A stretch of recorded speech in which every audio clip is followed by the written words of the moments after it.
Bonjour à tous. Ah, les jardins d'automne, qu'est-ce qu'ils sont beaux! Vous êtes d'accord avec moi? Nous sommes ici au Clos du Coudray, à Étain-Puy, entre Dieppe et Rouen, en Seine-Maritime, et tout explose de couleurs encore. Regardez les colchiques. Colchiques dans les prés, c'est la fin de l'été, vous connaissez la chanson. Ils sont magnifiques ces colchiques. Et puis les astères, c'est quand même une tache de couleur fabuleuse dans les jardins à cette époque de l'année. Les capucines n'ont pas dit leur dernier mot. Ces capucines, nous allons justement en parler, puisque nous allons vous montrer comment on peut les bouturer. Valérie est en train de faire un petit prélèvement, et c'est ce prélèvement que nous allons bouturer en suivant ses conseils. Alors première étape, Laurent, on va choisir la capucine que l'on va bouturer. Parce que comme vous pouvez le voir, vous avez quantité de coloris différents ici. Vous en avez des jaunes d'or, vous en avez des orangés, vous en avez des rouges ou des jaunes pâles.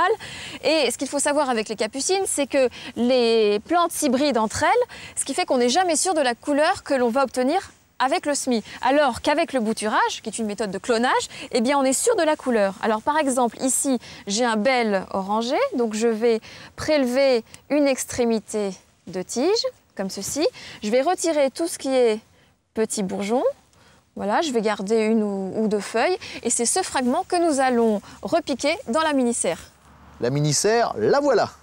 Qu'avez-vous mis comme terre, Valérie, dans cette serre? Alors, moitié sable, moitié tourbe. Il existe une autre solution? Voilà, c'est du terreau pour semis et bouturage. Mais alors attention, la terre doit être fraîche dès le départ. Après, on n'arrose plus. Ah bon?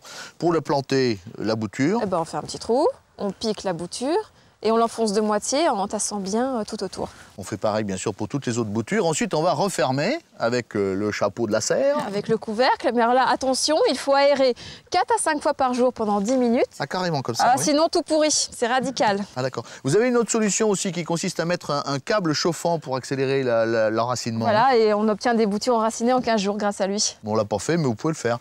Merci beaucoup, Valérie. Au revoir à tous. Au revoir.